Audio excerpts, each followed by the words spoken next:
welcome to the Dancing Bear Enlightenment Academy Holistic Transformation Podcast. I'm Dr. Beverly. Today, I'm going to give you part of a class that I teach. It's about using herbs. I call it the Natural Medicine Cabinet or the Home Natural Medicine Cabinet. So it'll give you some ideas of what you might want to have on hand for simple, common conditions, like I think I'm catching a cold or coming down with a flu or some other common things like that. So I do have some slides. There's a lot, but I'm not going to use all of them. I'm going to skip through. We'll tell you what that is in a minute. If you're listening to this as a podcast on Spotify or Apple or one of the other channels that's audio only, you may want to come to the YouTube channel, Dancing Bear Enlightenment Academy, and watch it there, because I'm not going to spend a lot of time going through the details of some of the herbs. It would just take too long, and I suggest people do screenshots. Otherwise, you'll have to be able to write down the names of the formulas, and they're in Mandarin. So unless you're familiar with Mandarin, when I speak the pinyin version of the name of the formulas, you might go, huh, what is that? Yeah. If you speak Mandarin, then forgive my butchering of Mandarin. I'm not a native speaker. I did take a pinyin class so that I could speak and read pinyin, but in the United States, they take all the tones off. So I learned to speak it based on however the herb teacher I studied with said the name. So if I said it wrong and you know Mandarin, forgive me. And if you don't know Mandarin, take a screenshot, because I'm not going to spell it all out and I'm not going to read everything. But they are really handy formulas to have on hand and that I use. So I'll tell you how I use them, how best to use them. And hopefully this will keep you healthy. So at least with things that are common ailments that we get all the time that we generally treat ourselves, but with over-the-counter drugs. And I'm just trying to help you use something that's not going to have all the negative side effects. It's not going to hurt your liver and destroy your kidneys or damage your stomach. And a lot of the over-the-counter drugs, when you read the fine print, it says, don't take, it can damage your kidneys. Don't take if you have high blood pressure. Do this, do that, and it's all really fine print. You need a magnifying glass to see and read what it says. And when you read it, it's kind of scary. You think, well, that won't hurt me. Well, actually, it builds up over time. Maybe the first time you used it, you were okay. But, after a number of years, depending on how much you use, it can hurt you. And if you're on meds, that's a whole nother story. So we'll go over that now. I'm going to do a share screen so you can see my slides. Okay, we'll just blow this up so it's full screen. I think it looks better on YouTube. There we go. Okay, so we're not going to go through the homeopathic. We will do a little bit of food as medicine. So I'm not going to do this overview. If you want to know about me and you don't know yet, you can go to drbeverlylawrence.com. That's drbeverlylawrence.com. It's Dr. Beverly Lawrence, LAW. And everything about me is there. I talk about the different kinds of healthcare practitioners and then the natural healing systems. But we're going to leave that out because, that takes almost an hour to go through just that area.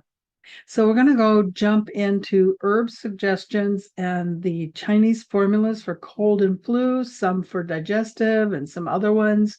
We'll talk about some anti-inflammatory herbs and foods.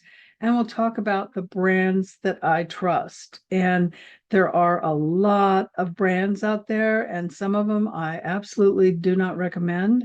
I won't go through the ones I don't recommend. I'll just tell you which ones I have used personally and know that they're not going to make you sick. And I have taken herbs in the past that made me sick. And that's because not all herb vendors are as conscientious at making sure the herbs that are in their formula are what they say they are and are free of toxins and mercury and all that kind of stuff. We'll talk a little bit of food as medicine. We'll skip the homeopathy and we'll do a quick summary. Okay, we're going to skip all this part. Okay, so why do we want some home remedies? Well, number one, to prevent illness. Acupuncture and Chinese medicine. If you hear me say TCM, that's traditional Chinese medicine. I'm a TCM practitioner. I have a master's in TCM, and I've been doing Chinese medicine for a very long time. I started needling people in 2007, I think it was. So we use it to prevent illness. So it's a wellness system. So you can use it to keep yourself well, prevent wellness. If you start to get sick, it helps bring you back into wellness. Sometimes when you get really sick, you need stronger medicine. You may need Western medicine. You may need to go to the emergency room. You may need to go to your traditional doctor. That's okay if you couldn't stop it in time, but I'm going to show you how to try and stop them from ever getting that serious. If they do, you need to do what you need to do. But once that's through and you're in recovery, now once again, you come back to herbs and TCM and we help you accelerate that process. So that's what this is about. It does not replace any other type of medicine you're already using and need. So it also helps us get better faster. And it understands why we get sick. So your diet is a direct relationship. Your diet is not, what you do to lose weight. Your diet is what you eat on a regular basis. That's your diet. And sometimes your diet is what's causing you to get sick. Sometimes what you're drinking, like if you're drinking a lot of sodas or water that's contaminated, and a lot of bottled water is not what you think it is. So, and if it comes in a plastic bottle, you're getting all kinds of phthalates and carcinogens. So all of that affects your health. The herb formulas, we're going to talk about the herb formulas for the medicine cabinet. We're not going to do homeopathy, and we'll do a little of food as medicine. I don't know why those are labeled there. Okay, so I'm not going to go through this. So we will talk about the Ayurvedic, some Ayurvedic herbs. That's what they use in India. It's Vata Pitta Kapha. One of those is ashwagandha. Now you may have heard of ashwagandha. There's many different kinds of ginseng, Ginseng. So ashwagandha is an Indian ginseng. So there is a Chinese ginseng called ren shen, and there is an American ginseng called American ginseng, and there's also a Russian ginseng. So there's many kinds of ginseng, and they are not all the same. American ginseng is cooling, whereas Chinese ginseng, ren shen, is very, very warming to the point it's actually hot. So we give it to people when they're very depleted and they need warmth. Ashwagandha from India is different again. It's often prescribed by Ayurvedic doctors to increase your energy levels as well as deal with stress and fatigue. It's also used frequently to help people sleep at night. So you may find this formula, you can buy ashwagandha individually, but typically you're going to find it in a formula.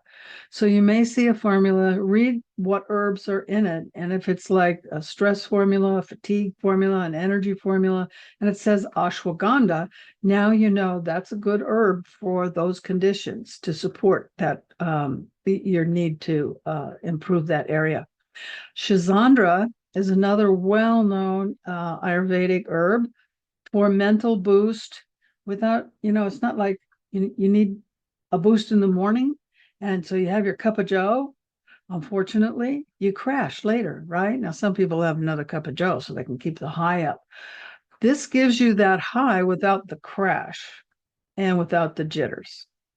Neem, you may not have heard of neem, N-E-E-M, but it is an awesome, awesome herb. I keep neem tea. It's great. Helps with fatigue. It's for, we won't go into the doshas because I didn't talk about them. It helps with worms, fever, and loss of appetite. It's also, it doesn't say this here, you can use it on the skin, if you use neem oil. So there's all kinds of cool things you can do with neem. And tea is a great way to help when you're depleted and you need a little energy. We'll skip Triphala. Now, Chaya Wamprash, I hope I didn't butcher that word. I have used this. It's the oldest longevity tonic there is, and it was created by an older man. I forgot the whole story, but he did something wonderful, and he was gifted this young girl to be his wife, and he wanted to be a good husband. So he put together this concoction. There's a picture of it here. So it looks kind of like, I don't know, mud. It's just this black goo stuff. It's very, very strong and very, very sweet. So you can take a teaspoon and you can lick on it for a while. It's like licking on a lollipop or something because it's so thick. Or you can put it in some hot water and make a tea out of it and then drink it. It does boost you. It is very, very sweet. So you want to be careful you don't damage the spleen. So excess sweet can damage the spleen in Chinese medicine anyway.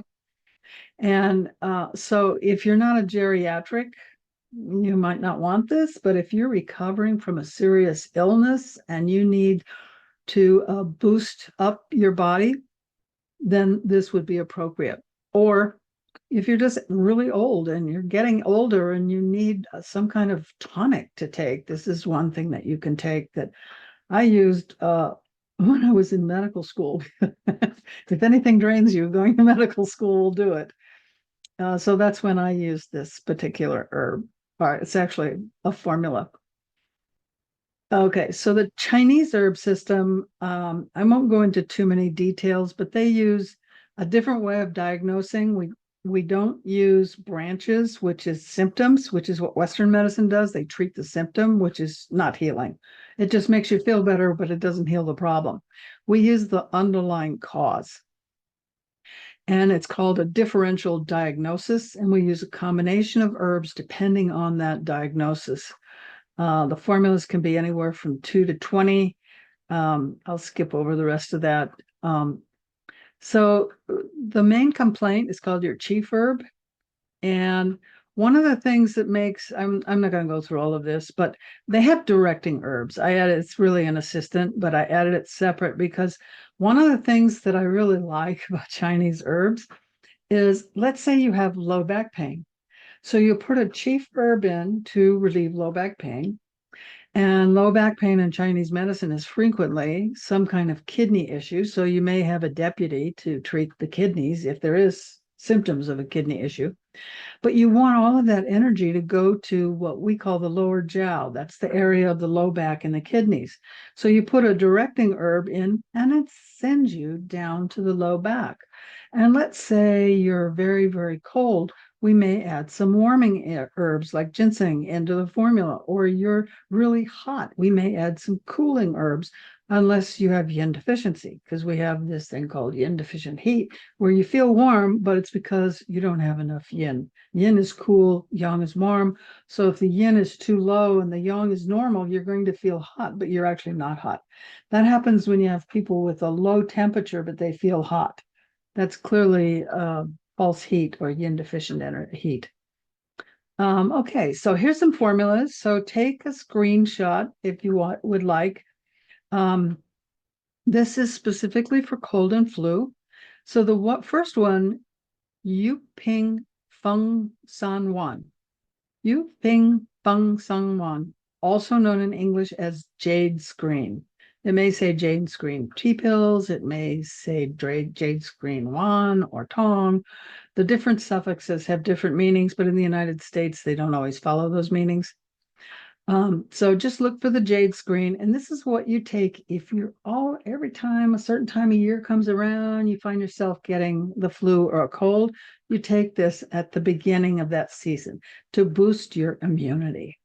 So this helps prevent getting a cold or a flu by using your own body, by boosting its innate immune system. It can also be used for allergies. Personally, I've never used it that way, but you can try it if you have a lot of allergies, seasonal allergies, because it just boosts the immune system. It doesn't do anything else. It's not what you use if you actually get sick. If you actually get sick, my go-to is Ganmaling, and I always have I buy big bottles of Ganmaling. I don't get sick very often. When I do, I immediately start taking Ganmaling, and I'm sick for a few hours, 2 to 4 hours. I think one time, the last time I got sick, I think I was sick for a whole day. Okay. So people get colds and flus, they last for a week to 10 days is how long it takes for them to normally run their course. I get them for a few hours. And I just use my own immune system.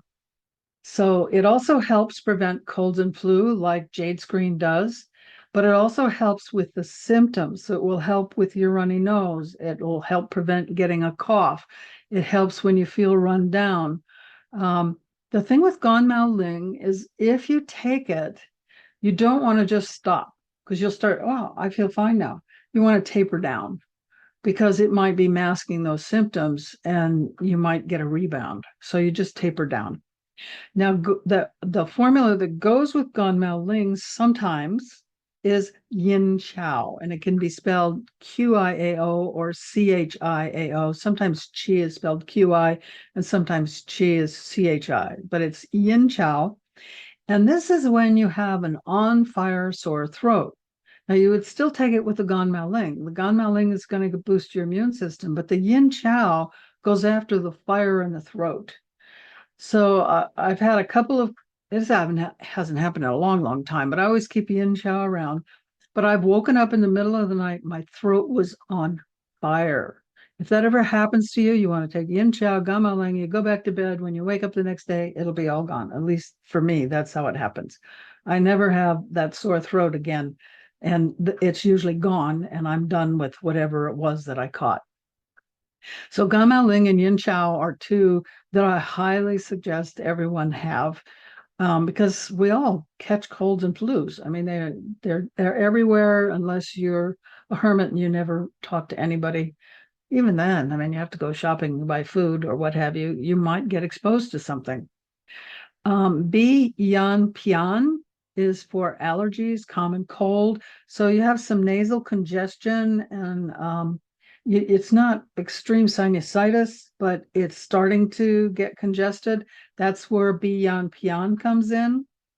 But if it's really bad, you've got runny nose that you're living with a tissue box, you want Pimin Kanwan. So it's PEMINKANWAN, Pimin Kanwan.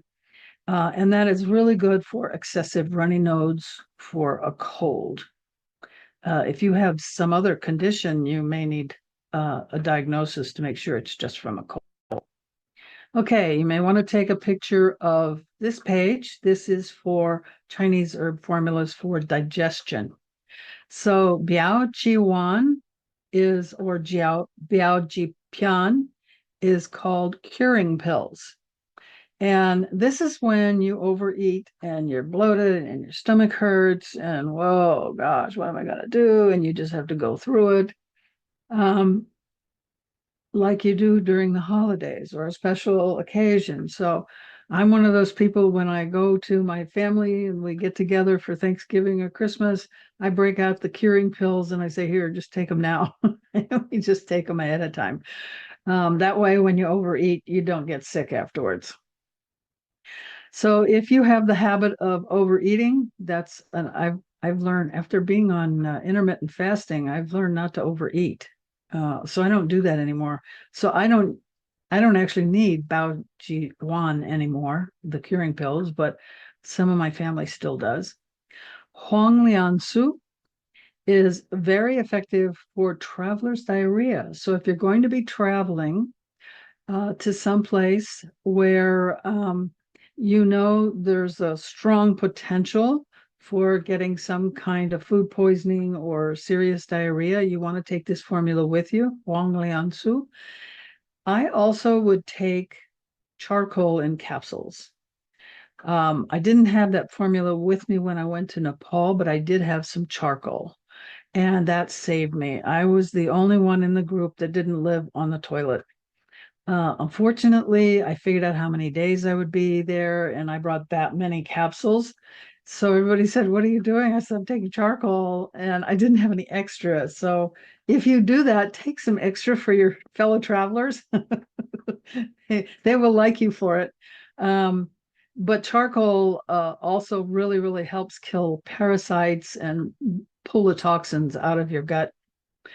Another thing to have for painful diarrhea is Tong Xie Yao Feng, and that's for distension, bloating, pain that you get after diarrhea. So I'm sure you've had really spicy foods or something, and then it was still painful, you know where, it was kind of burning. That's what this formula is for. Um, or you just stop eating really spicy foods so that doesn't happen. The next formula, intestinal fungus formula. I think it's a proprietary formula from Mayway Herbs. You have to buy them from Mayway Herbs. The other companies don't have it. It's called a proprietary formula. These other formulas are standard Chinese formulas, and a lot of companies will sell those formulas by that name. This one you can only get from Mayway Herbs, and it's for candida overgrowth. So if you want to know if you have candida, look at your tongue. Does it have a thick white coat? Um, you will have a white coat after you have some kind of dairy. But if you have a thick white coat and you're scraping your tongue or you're using a toothbrush to clean it off, you probably need this formula. I had a teacher and a guy I worked for when I taught at Naturopathic University for 5 years. And he was the kind of guy that had this really fast metabolism. He was constantly eating candy, and he loved bear claws and all kind of pastry like that. I can't even look at that stuff because I gain weight just looking at it. He and I are yin and yang, but anybody can get candida. But he took this every time he ate something, he would take intestinal fungus formula, and that prevented him from getting candida. So you can take it in case you have a really bad diet and you're always eating a lot of wheat items, sugary items, things like that, which cause candida. There is, if you research this, you will find that some people theorize that candida with a viral infection causes some types of cancer. So you really want to address candida. You don't just get it in your mouth. Ladies can get it in other areas, and it can leave those areas and get into your other organs and throughout your system. So it isn't just on your tongue and in your gut, it can go everywhere. So if you do have a thick tongue coat, go to a doctor, a TCM, acupuncturist type doctor. Just because they're an acupuncturist doesn't mean they know TCM. We didn't really cover that in this lecture, but there's a lot of non-acupuncturists who needle people. They may call it dry needling. It's still acupuncture. Or they may call it trigger point process. That's still acupuncture. They're using acupuncture points in many cases, or they're using what we call Ashi points. So we also use Ashi points. So it's just a form of acupuncture, but they don't have the training in the herbs, which is another about 1,800 hours of training just for the herbs. So make sure that if you go to somebody, they understand herbs and can help you. Then there's Dao Ren Wan or Run Chong Wan. The American English name is called peach kernel pills, and that's good for constipation. So if you have constipation issues, you might take this, and you can adjust the dosage depending on how bad the constipation is. So you can, if it's just a small, slight constipation, take a low dose. If it's a heavy constipation, you may need to take the standard dose, but multiple times. And if it's really, really bad, you may need to take a large dose. I would say go to a practitioner if it's really bad, because you've got some other issues that need to be addressed. Okay, so other issues. So there's a formula called Xiaoyao Gansao Tong. It's peony and licorice extract. So peony is a white flower and gansao is licorice. So it's only two things in the formula. And there's no contraindications. That's one of the reasons I like this formula, because no matter what you're doing, you can take this formula, and I use it frequently for people with Parkinson's because it gets rid of the shakes.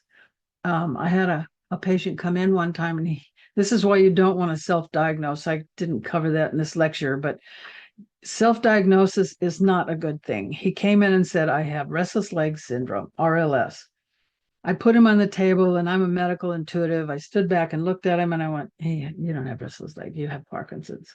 Now, I'm not licensed to diagnose Parkinson's, so I had to write a little note, a little script, go to your doctor, please rule out Parkinson's. So he went to his doctor, and sure enough, he had Parkinson's.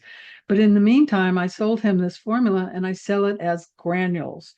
So up until now, I've been talking about pills. They're either capsules, tea pills, or tablets. Sometimes they'll make a decoction and dehydrate it and compress it into a tablet. This is actual granules. So you take the granules, they come in a little packet, and one packet is one serving. You put it in a cup and you add some hot water, and it makes a nice little tea. And a lot of Chinese formulas taste terrible as a tea, and all the honey in the world won't make them taste good. They'll just make them go down a little easier. This formula is not like that. It's a nice, sweet, beautiful tea, and it doesn't antagonize a lot of medications, which is important with Parkinson's patients because they generally have a number of formulas that they need to take depending on how far along they are with the symptoms. So this is also good for any muscle spasms and leg cramps. We won't go into the homeopathy, but there's some homeopathic remedies that I prefer, and essential oils that I prefer for leg cramps. I'll just tell you, magnesium oil that you spray on the bottom of your feet or somewhere on your body, like on your thighs, is excellent for restless leg syndrome or cramping of the lower leg. And that's magnesium oil, but we're not covering essential oils. I just toss that in because I don't actually use this formula for that. And I don't suggest to people anything that I haven't personally used and know for sure. But I know that this formula does work for spasms, and Parkinson's is one of those conditions where you get a lot of spasms. Then there's Tian Chi Wan, is good for trauma, inflammation, pain, swelling due to injury, to stop bleeding. So this is a nice thing to use when you've had some kind of trauma. Maybe you can't get to the doctors right away. Maybe you're camping or something. Take the Tian Chi Wan until you can get someplace where you can get the help you need. Or if you're just at home and you twisted your ankle and it's not bad enough to go to the doctor, or you just came home from the chiropractor and they're saying ice the back, you can take some Tian Chi Wan for that.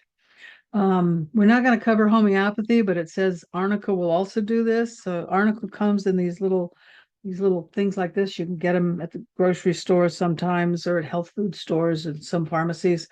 And arnica has this same effect as Tian Chi Wan. Let's see. Oh, yeah. Some Chinese formulas have different endings like Wan, Tong, San. Those are just the type of pill that's inside. In the United States, they kind of ignore that, and that people get used to seeing Wan or Tong or something after the name. But Tong is supposed to be a liquid, so it's a tea.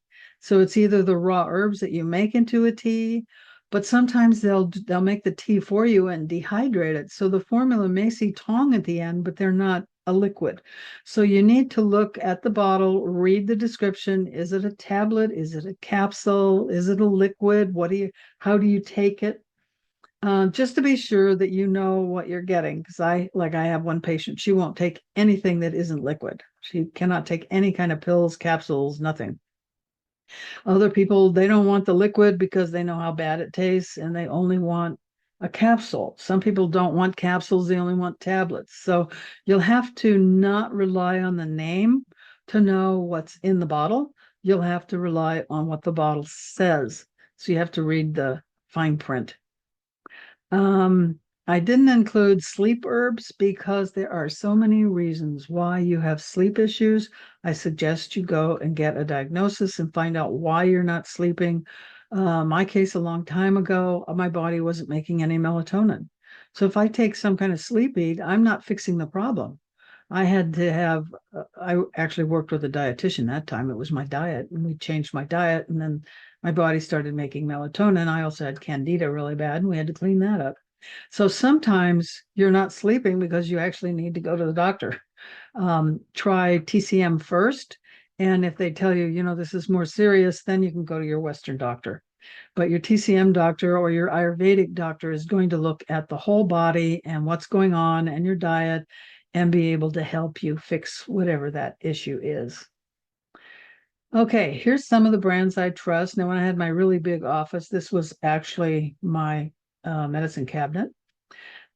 So my number one herbs that I use that I found over the years that I absolutely like the best is evergreen herbs.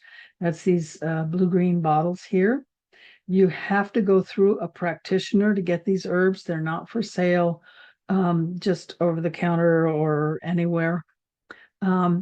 And they do testing 5 times. There's only 2 herb companies that do testing 5 times, and one of them's in Taiwan. The other one is Evergreen Herbs in the United States. And they base everything on European and Australian FDA standards and not US FDA standards, because the US FDA standards are not as strict. So they go by the European and Australian. So sometimes when I don't have evergreen herbs or I'm buying raw herbs, I will look at what they were certified through. Are they certified through European FDA or Australian FDA? And I actually have books that list the formulas and manufacturer and which ones are okay. You can do that, or you can just buy quality and not have to check it every time. Another brand I've used, I don't see one in the cabinet. I used to carry them. I don't anymore, is Blue Poppy. I didn't want to carry multiple brands. That's the only reason I stopped carrying Blue Poppy, but I used to carry them all the time. And they're a good brand, reliable brand in the United States. Then there's Con Herbs, also a good brand, and Golden Flower. So this here, oh, that. Oh yeah. What was that formula I said was intestinal fungus formula? That's golden flower. That's these pink bottles here. And health concerns is these bottles down here. I have an online store. It's full script. If you use my store, if you go into the store through my website, DBHC, Dancing Bear Healing Center, you get 10% off for life as long as you're registered through me. And during the holidays, you get an extra 5% off. And they do have health concerns through full script. Let's see, TCM Zone. So that formula I talked about, the peony and licorice, Gansau formula for muscle spasms and Parkinson's comes from TCM Zone. So they sell a box and it comes with a strip of packets, and you just tear off one packet, put it in boiling water, and you're done. That's a TCM Zone. They're based in Arizona, actually, and they have high quality products, and they're all granules. Well, they may have some capsules, but all I've ever bought from them is granules. And then Mayway Herbs sells these tea pills. So these little pills up here. Now I include them.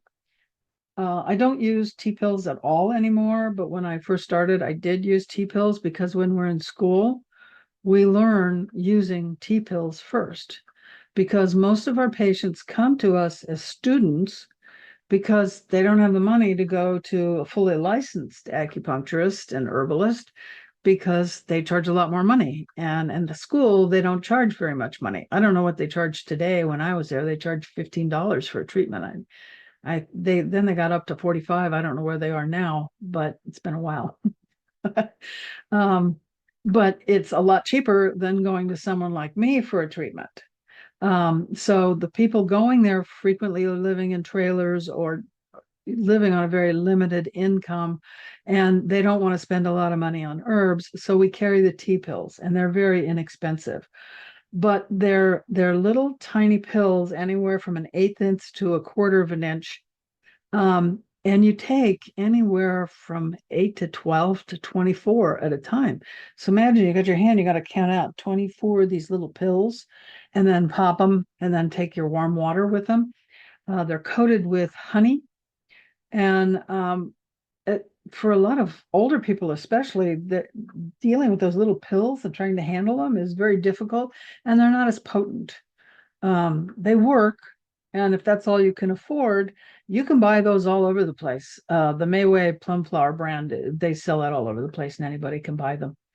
The other thing you can do is, if you have a raw herb pharmacy somewhere near you, frequently you can go in, get a tongue and pulse diagnosis, and they will give you a formula. You'll have to make it yourself. They'll give you the raw herbs and tell you how to cook them, and then you'll have to cook them. Like I said, the formulas don't taste good usually. And they can have anywhere from 10, 20, 30, 40 different things in the formula.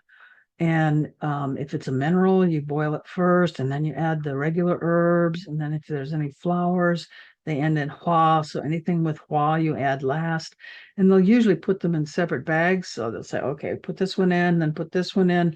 So like maybe 15 minutes later, and you boil them for an hour, and then you put this one in and you leave it in for 10 more minutes, and then you stop, and then you drink it, and then you take all the herbs and you boil them again for another hour, and then you add the first batch and the second batch together, and that's what you drink the rest of the day. And you have to do that every day. So that's why I don't typically recommend the raw herbs to my American patients, because they won't take the time to cook it, and they don't like the taste when they go to drink it. The Chinese have no qualms about it. I did a 2-year externship with Dr. Who has her own herbal pharmacy, and she just has people coming in, and I want my formula, and I would fill the formula. She would write the formula, and then I would fill it. So the Chinese know how powerful the raw herbs are, and that is the most potent that you can take. Next most potent is the granules. So if you don't mind making the tea, it's just granules in hot water, but then you got to drink it down. That's the next most potent. Then third would be the decoctions, the liquids, and then the fourth would be the capsules and the tablets. Okay, so some anti-inflammatory. So cat's claw is an American. We have that here in the United States. You can get cat's claw in a formula. Unicaria tomentosa or Unicaria guanensis. I don't know how to say it. Those are the Latin names, the botanical names. So you might see either name on a bottle.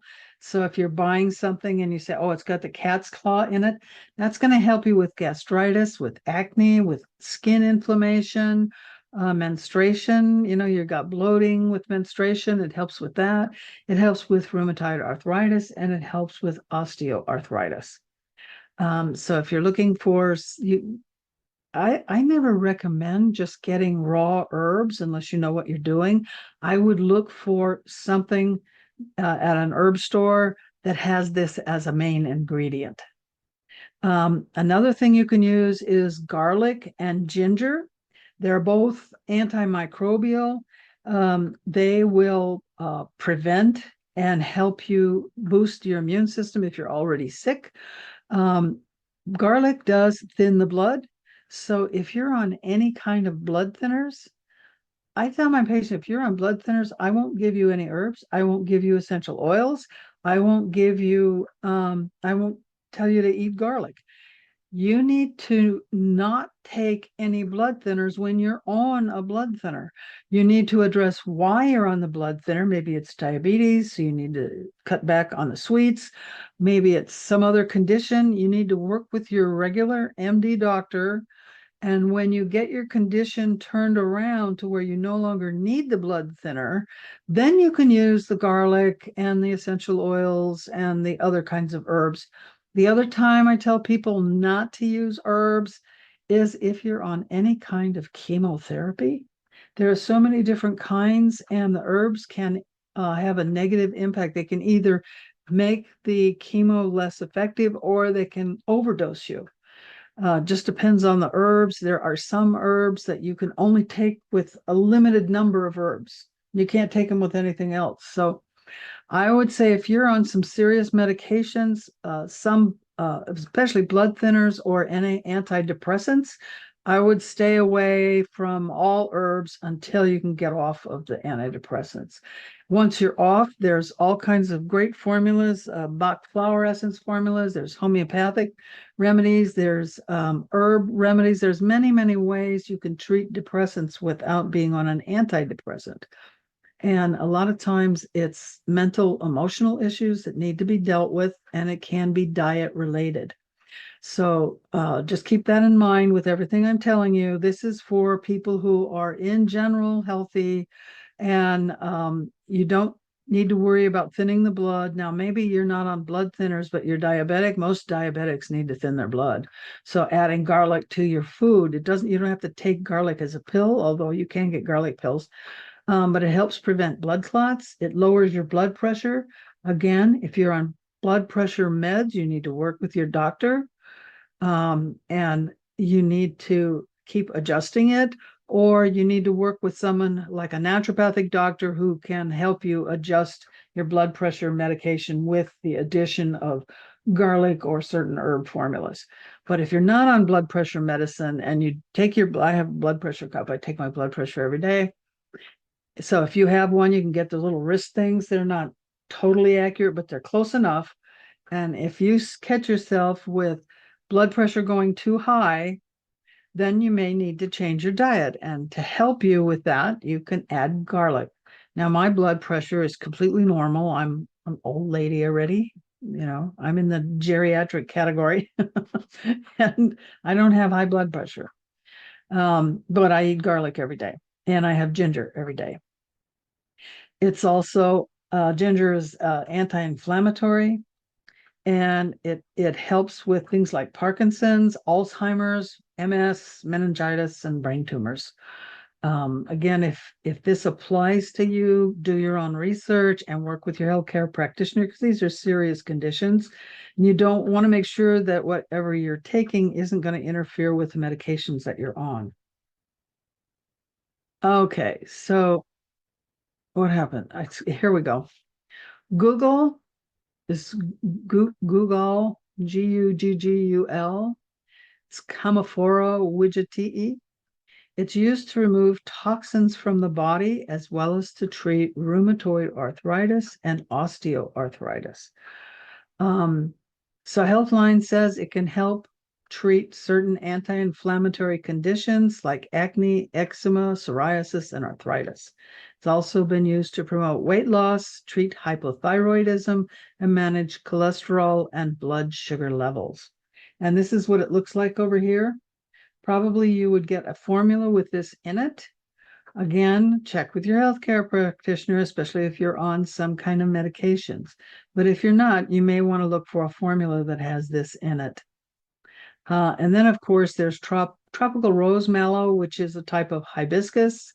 I just get hibiscus tea every time I go to Hawaii. That's where I'm from. I buy a bunch of extra hibiscus tea and bring it back. And it will reduce fluid retention and inflammation. So if you have any kind of fluid retention issues, swollen ankles, swollen feet, the hibiscus may help you with that. Okay, so we talked about garlic and ginger and its antimicrobial benefits, which is, to me, that's why you should put it in all your food. You don't have to take pills or put it in a formula, although it is in formulas.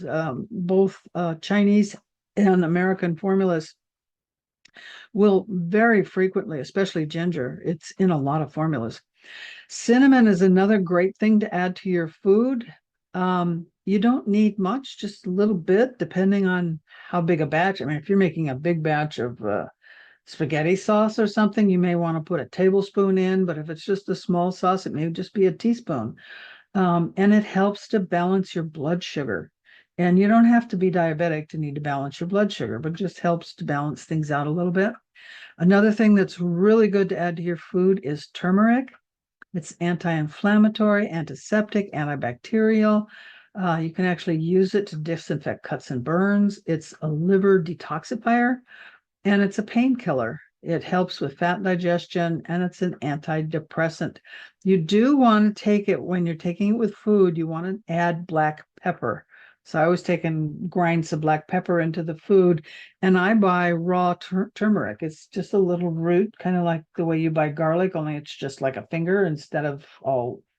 It doesn't have a lot of branches like garlic has, like ginger has, and you just peel it and chop it into little pieces, and it's a like a bright red orange, and you just saute it with the ginger and garlic, and then you put it into the food you're cooking. You can use the powdered turmeric, and that's what they use to make what do they call that stuff? Indian curry.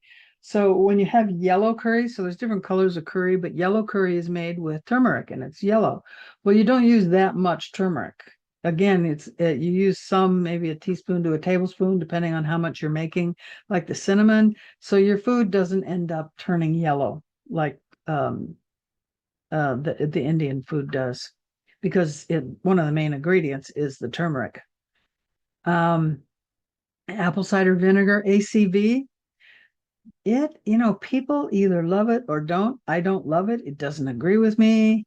But if it agrees with you and you don't mind taking it, I've tried sweetening it. I've tried it in honey. I've tried it, no matter what I do. What I do use apple cider vinegar for is my hair. If you dilute it, 10% vinegar and the rest water, and you wash your hair with it, it keeps it shiny and it prevents split ends. So I do use apple cider vinegar for that, but supposedly it will help with allergies. You can give it to your pets. It helps with sinus infections, acne, high cholesterol, flu, chronic fatigue, candida, reflux, sore throats, contact dermatitis, arthritis, and gout. It may help with weight management and lowering blood pressure. But again, if you can't handle it like me, then it doesn't do any of that for you. There are other channels that'll tell you how to make your own apple cider vinegar. Maybe that'll taste better. And maybe if it's more dilute, I've tried diluting it. No matter what I do, I can't use ACV. But if you're not like me, you can use this for all the same things garlic, ginger, cinnamon, and turmeric does. You can get with ACV. Okay, so you may want to take a screenshot of this. I'm not going to read it all, but it is a hot ginger tea. So this is a nice thing to take when you think you're going to get sick. Of course, the cinnamon, the lemon juice, the honey, that's all optional. You can add it if you want. The lemon juice especially gives you some vitamin C, and the honey makes everything go down a little easier. And if you make garlic honey, where you take and you peel your garlic and you put them in a jar, and then you pour raw, unprocessed, pure honey over the ginger, and you let it sit for a couple days, you now have ginger honey. So you can use that ginger honey in your tea that you're making with the ginger root. And that will help ease a sore throat, prevent cough, and boost your immune system. And it makes the ginger tea taste even better. And the cinnamon just adds a little spiciness if you like the taste of cinnamon, which I do. So you can take a screenshot of this and figure out how to make it. It's not very hard. So I'm not going to go through these, but if you want these honey cinnamon recipes, So I'll just tell you what they're for. You can do a screenshot. So there's heart disease, arthritis, bladder infection, high cholesterol. Next page has colds, upset stomach, gas, immune system, indigestion, influenza. Even some of the research comes from other countries, like the influenza came from Spain. Some of this came from Japan. So it just depends. It'll tell you where I got the information from. So take a screenshot of that. And then this one, take another screenshot. This is for longevity, sore throat, pimples, skin infection, again, weight management. Okay, hope you got a screenshot. And then another screenshot, cancer. This came from Japan and Australia. It's for stomach and bone cancer. It's good for fatigue, for bad breath. That came from South America. And this one was interesting, hearing loss. Supposedly morning and night honey with cinnamon taken in equal parts may restore hearing. I don't know of anyone who has used this technique and it worked, but if you have a problem and you want to see if it works, try it and let me know if it worked. And we'll know, well, at least anecdotally, we know it works. Okay, we're not going to do the homeopathy. So I'll talk a little bit about self-diagnosis. Don't do it. Okay. I've had so many patients come in. I have this.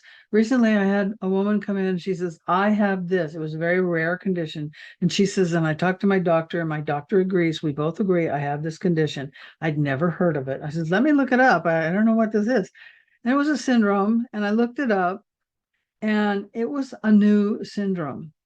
Well, Western medicine doesn't like to say, I don't know. They say things like it's all in your mind, you're a hypochondriac, or if they see enough patients with it, they create a syndrome. Fibromyalgia was a syndrome, or is, because they said, well, we don't know what it is, but we have lots of people coming in and we don't know how to treat it. Basically, a syndrome is they don't know how to treat it.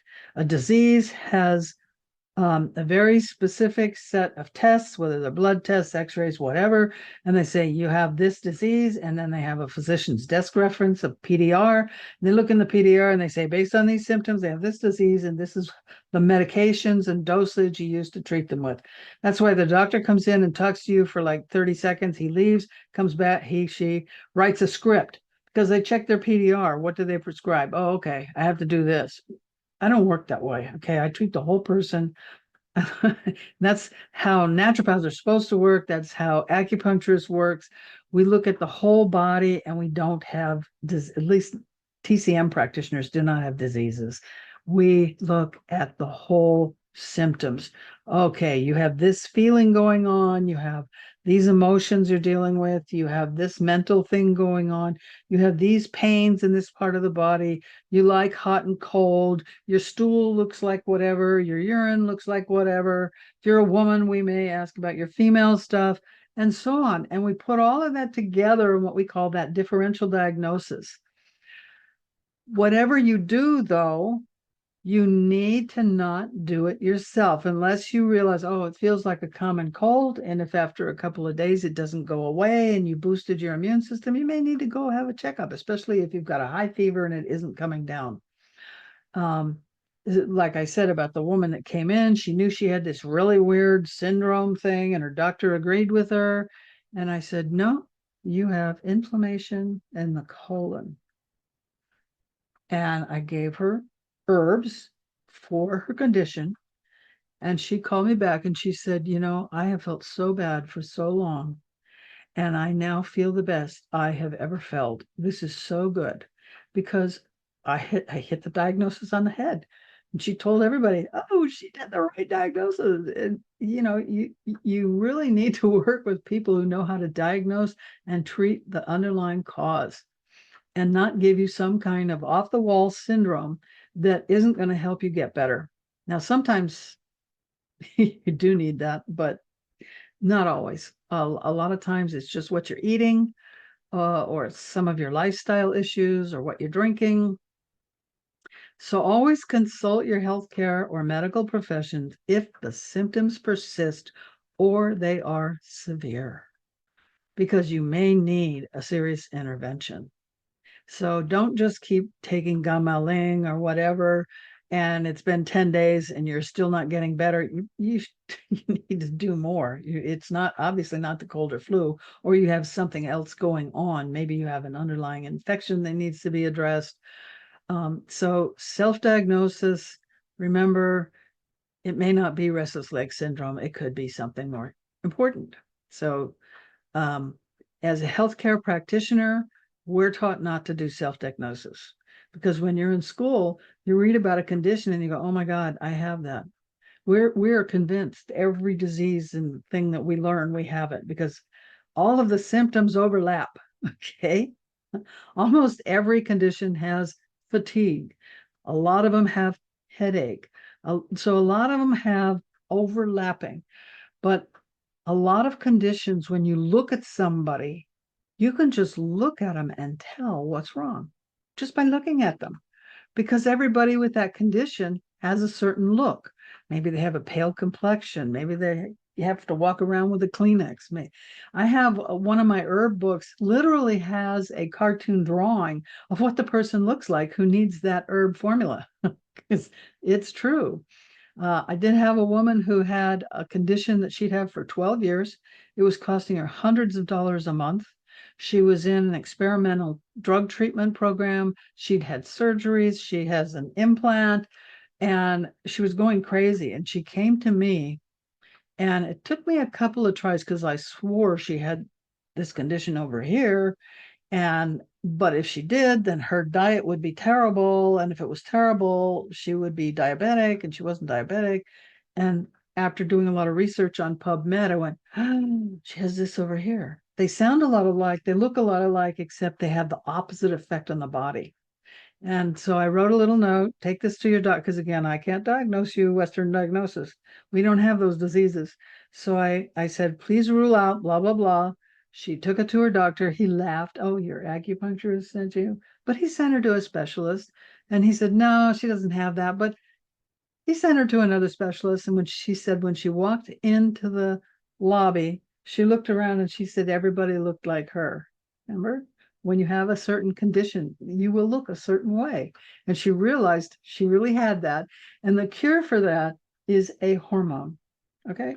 That was the simple cure for what she had, that she had 12 years of misery. And it was because her body wasn't producing a certain hormone.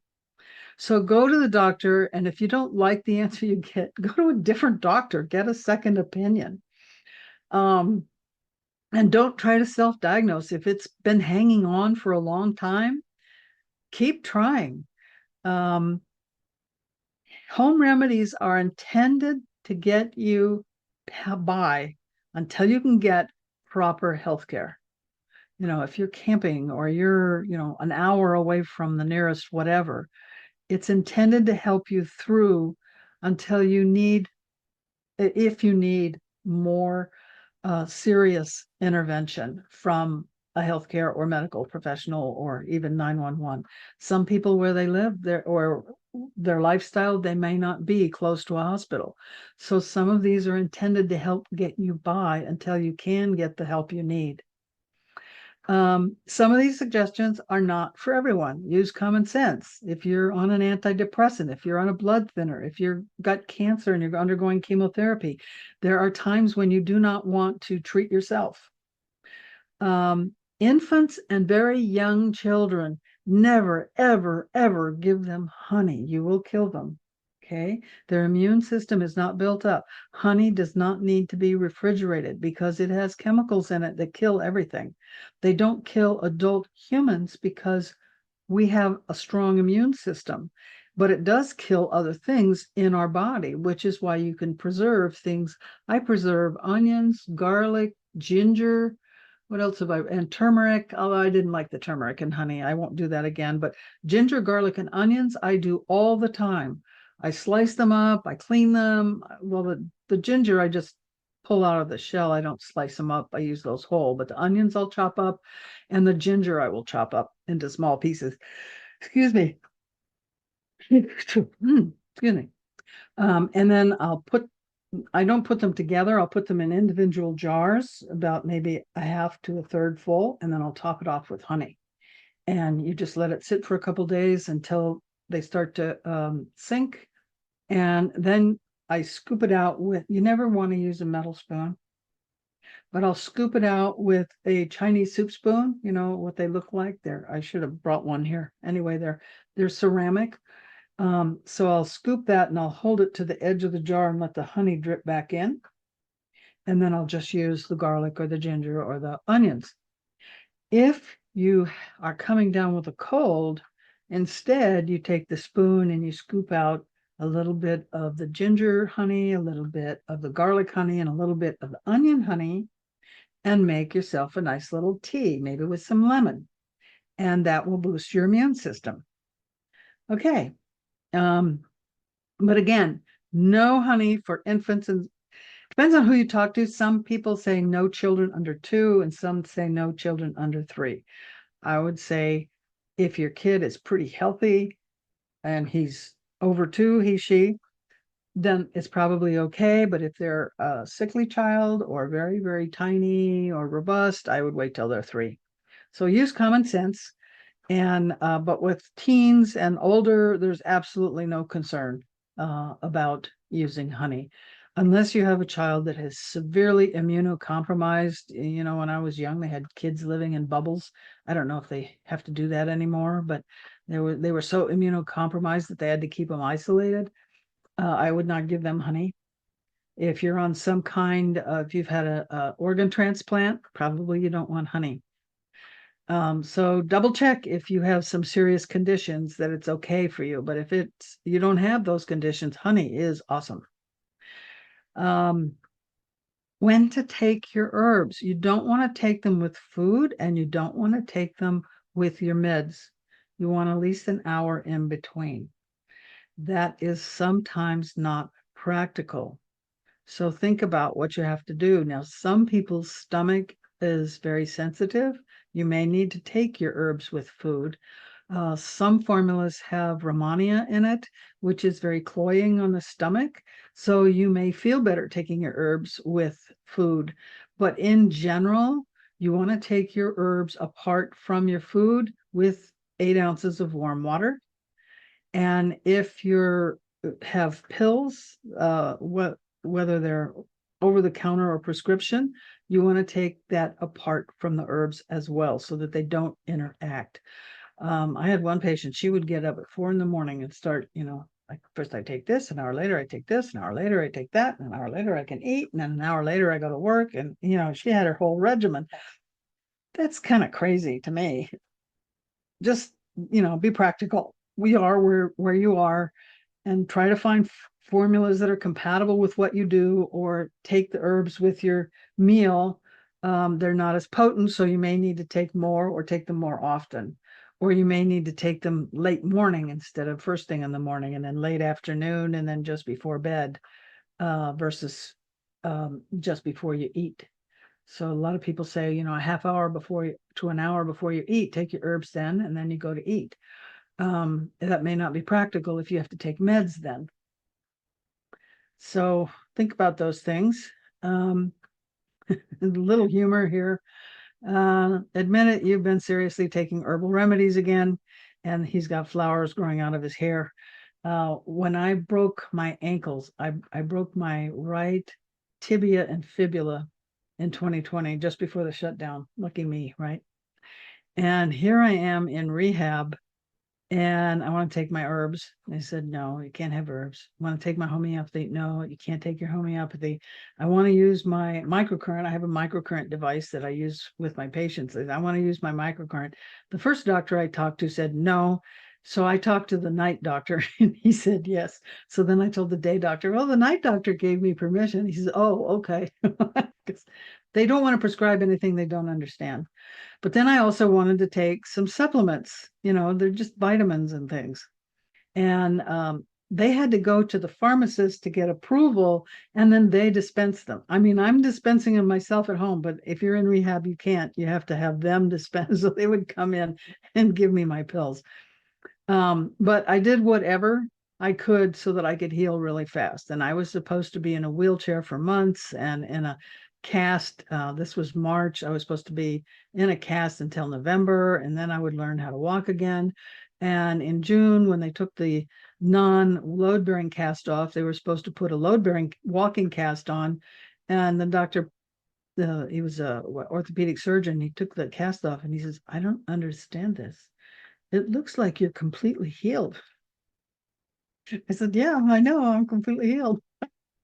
Because if you know what to do and you're using your herbs and your homeopathy, and I was using lots of herbs, lots of homeopathy, and I healed in no time. So it took, I did have PTs teach me how to walk again, because when you've been in a wheelchair, your muscles start to atrophy, and I needed some help on how to get around and how to get in and out of a car and all kinds of stuff. So that was quite an experience. But I was the patient with the flowers growing out of their hair.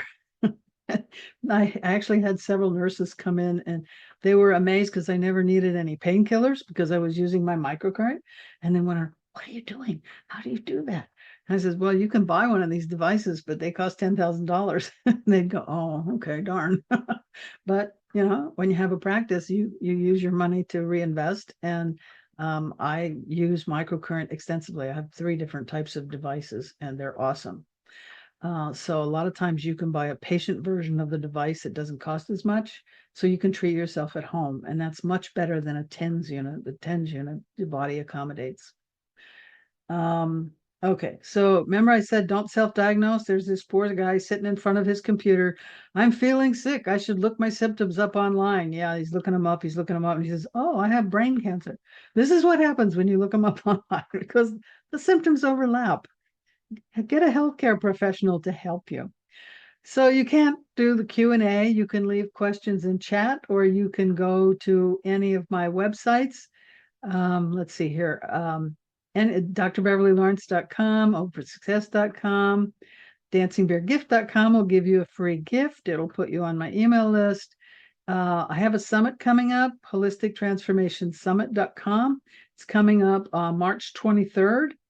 And it will be an all-day live summit. The speakers are already lined up, and it's not going to be a what do you call it, interview style, which is what I've done in the past. They will be doing a talk, and then they will be doing some kind of active, either coaching or live meditation or energy healing or something live. And everyone, it's free. You can buy an upgrade if you can't attend live or you want the extra bonus gifts. But otherwise, it's free, and you will be in Zoom with the speakers. The last summit I do them twice a year. The last one was last September, and we did this, and it was monumentally successful. I got so much awesome feedback. So the next one is March 23rd. It is live, and it will be about 6.5 hours. So it's not a totally butt-numbing event. You can stand up and walk around a little bit if you need to, but we'll just go straight through. Again, free gift at dancingbeargift.com. And if you would be so kind, I would really appreciate this, to hit like and subscribe, because that helps the algorithms on YouTube, and it will help the channel to grow. The summit, I do broadcast live on this channel, so it will be here live on YouTube. If you don't have Zoom and don't want to be in Zoom, you can just watch it on the YouTube channel. And so when you subscribe, that will notify you, and that really helps the channel. And if you're listening on one of the podcast audio channels, thank you for listening over there. I know when I have slides, that's a little difficult for you. And I will not be broadcasting the summit to the audio only channels. It will only be on YouTube, and it will only be there on the 23rd of March, and then it goes down. So you have to watch it while on the 23rd, or you have to register and get a VIP ticket so that you can watch it later if you want to. And we did have a lot of people come back later and upgrade to VIP so that they could go back and finish watching whatever they had missed. So thank you so much for joining us. We really appreciate it. And remember to be the light you want to see in the world.